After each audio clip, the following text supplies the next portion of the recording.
Takže ľudia, vítam vás, zdraví vás za 56 a vítam vás pri natáčaní komiksov. Komiksov zdôrazňujem. Takže začneme hneď prvým.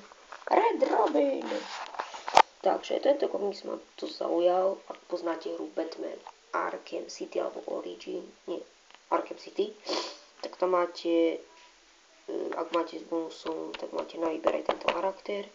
Red Robin, alebo v Arkham Origins Multiplier tiež máte na výber tento charakter Red Robin, ktorý musíte získať. Takže dosť často sa tu bojuje.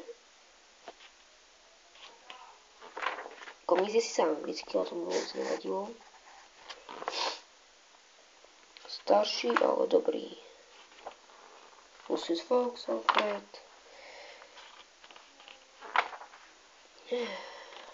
Som o tom Batmanom hral.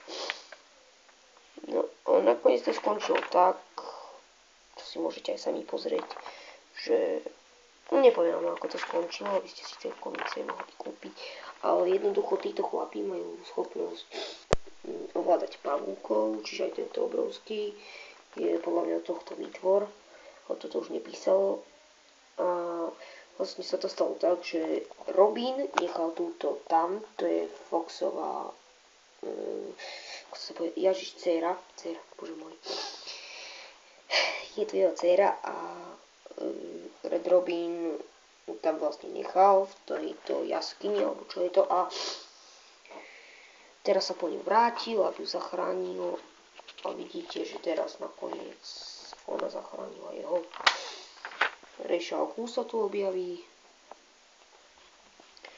a to je tak celé.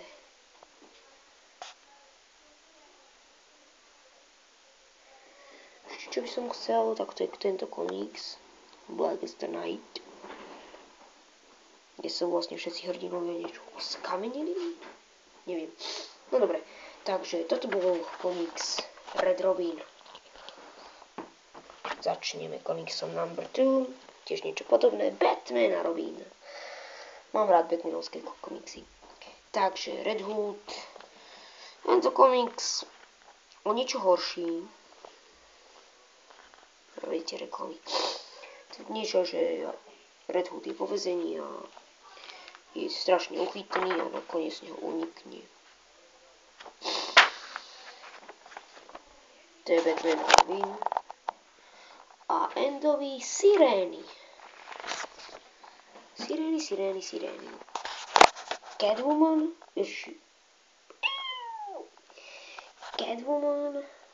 Poison Ivy a Harley Quinn. Niečo ako proti sebe bojujú a potom sa spolu spoja proti Batmanovi. Vlastne polovicu komiksu Harley a Ivy vyspovedajú. Chcú ho zabiť. A vidíte, že Poison Ivy chce zabiť Catwoman aj Harley Quinn. A nakoniec to tak skončí, že Catwoman bude bojovať proti Batmanovi. A potom tu máme ešte jeden komiks ako bonusový The New Teen Titans Games. Čo vlastne som ani poriadne nečítal, lebo vidím, že to blbosť totálna. Takže keďže toto bol posledný diel, tak vám nemôžem povedať, čo boli tie prvé. Ale čo poznám, tak Nightwing, trošku iný podobe, Cyborg, ako sa volá, Nightwingová frajerka, a to je tak všetko. Že ak sa vám páčil tento komiksov, dajte like, ak nie, tak sami viete čo, dajte komentár a rozhodne si to pozrite. A ešte niečo, táto ženská sa volá Princess Coriander, čiže Starfire. Takže pri ďalšom natáčaní a tieto všetky tri komiksy sa dajú zohnať nie je podľa mňa ďaleko, v Rakúsku, v tomto obchode, Comics-Hatter. Neviem, ako sa vyslovuje. A najbližšie to podľa mňa máte k tomuto SS-ku. kde je presne oproti obchode je presne oproti Siejku, čo je na druhom poschodí. Ak ten obchod budete chcieť navštíviť. A ešte niečo, tieto komiksy všetky stali 3 eurá. Eura, hej, potom na to sa nezamerevajte. Ježiš. Pohača. Skrátka sa na to nezamerajte a keď tam máte túto cenu 2,99, tak je to 3 eurá. Keď vyššie tam máte 1,99, tak sú tu 2 eurá. Hej. Takže to je všetko ohľadom komiksov s Bohom.